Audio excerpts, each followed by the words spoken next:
नमस्कार। आज हम क्यूब रूट देखेंगे।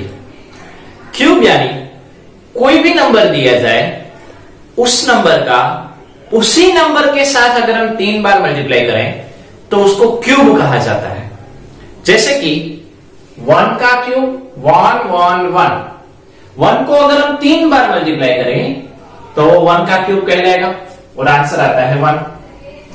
2 का क्यूब 2 2 2 यानी 8। 3 का क्यूब 3 3 3 27। 4 का क्यूब 64। 5 का क्यूब 125। 6 का क्यूब 216। 7 का क्यूब 343। 8 का क्यूब 512। 9 का क्यूब 729 एंड 10 का क्यूब 1000। उसका यूनिट नंबर हमने लिखा जैसे हमने कल स्क्वायर रूट में किया था। 1 में 1, 8 में 8, 7 में 7, 27 में 7, 64 में 4, 125 में 5, 6, 3, 2, 9, 0। ओके। अभी फ्रेंड्स कल हमने जो स्क्वायर रूट सीखे थे उसमें क्या था कि नंबर्स रिपीट हो रहे थे। जो यूनिट नंबर था मतलब ये वाले नंबर्स रिपीट हो रहे थे, इसलिए हमने उसमें 5 को रेफरेंस लिया था। लेकिन आज मजेदार बात यह है कि यहां पे कोई भी नंबर रिपीट नहीं होता, ये नंबर एक ही बार आता है। 1 के सामने 1, 9 के सामने 9, 0 के सामने 0, 4 के सामने 4, 5 के सामने 5, 6 के सामने 6, 2 के सामने 8 तो 8 के सामने 2, 3 के सामने 7 तो 7 के सामने 3। बस यही हमको याद रखना है। 1 1, 9 9, 4 5 6, 4 5 6, 0 0, 2 8 8 2, 3 7 7 3।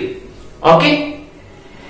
अभी एक नंबर लेते हैं, क्यूब रूट हमको फाइंड आउट करना है। हम फिर से थोड़ा सा समझ लें कि 512 का क्यूब रूट कौन सा, ऐसा कौन सा नंबर है जिसको हम 3 बार मल्टीप्लाई करें तो 512 है, तो 8। तो 512 का क्यूब रूट हुआ 8। तो एक नंबर लेते हैं 4 6 6 5 6। इसका क्यूब रूट फाइंड आउट करना है तो साइन आएगी इस तरह से। इस कल जो हमने स्क्वायर रूट की साइन की थी वही, लेकिन अंदर क्या रख देंगे 3। ओके। 3 यानी क्यूब रूट। यहां पे क्यूब रूट है सिंगल नंबर का, कोई भी नंबर का 3 बार मल्टीप्लाई होता है तो उसको हम 3 पार्ट में डिवाइड करेंगे, मतलब यूनिट टाइम्स 100।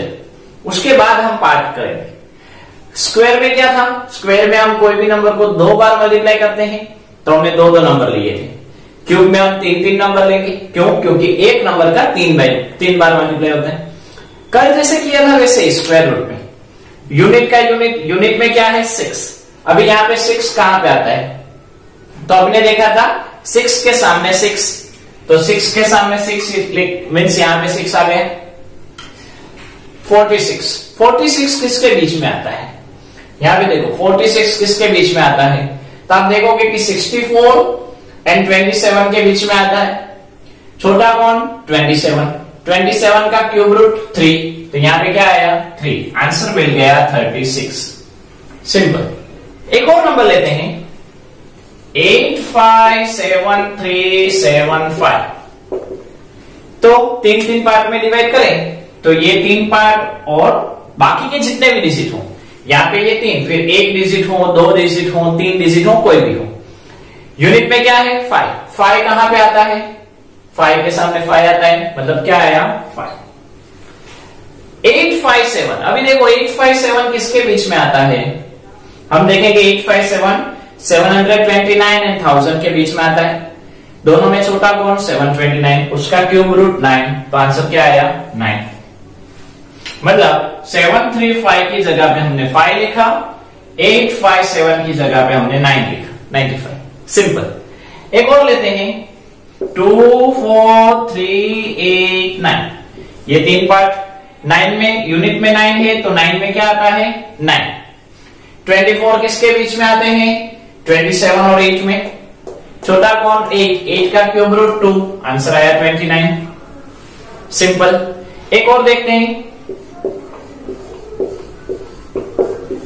यूनिट में वन कब आता है? वन में 132 किसके बीच में आते हैं?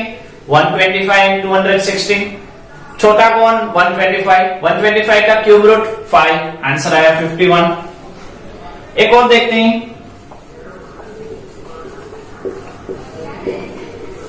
368 यूनिट में 8 है, तो 8 के साथ कौन आता है? 2। 551 किसके बीच में आते हैं? 512 एंड 729। छोटा कौन? 512 का क्यूब रूट 8, आंसर आया 8 यानी 82। मतलब क्यूब रूट निकालना टू मच इजी, एकदम इजी। एक और करते हैं, यूनिट में 7 कब आता है? 3 में आता है। 79 किसके बीच में आते हैं? हम यहां पे देखें तो 79 किसके बीच में आएंगे? 64 और 125। छोटा कौन? 64 का क्यूब रूट क्या? 4, आंसर आया 43। तो इजी रहता है। एक और लेते हैं, 1331 यूनिट में क्या है? 1 कब आता है? 1 में। रिमेन क्या रहा? 1। अब ये 1 किसके बीच में आता है? यहां पे ये 1 आया, वो किसके बीच में आता है? तो 1 खुद ही है, इसलिए 1 का क्या रखेंगे? 1।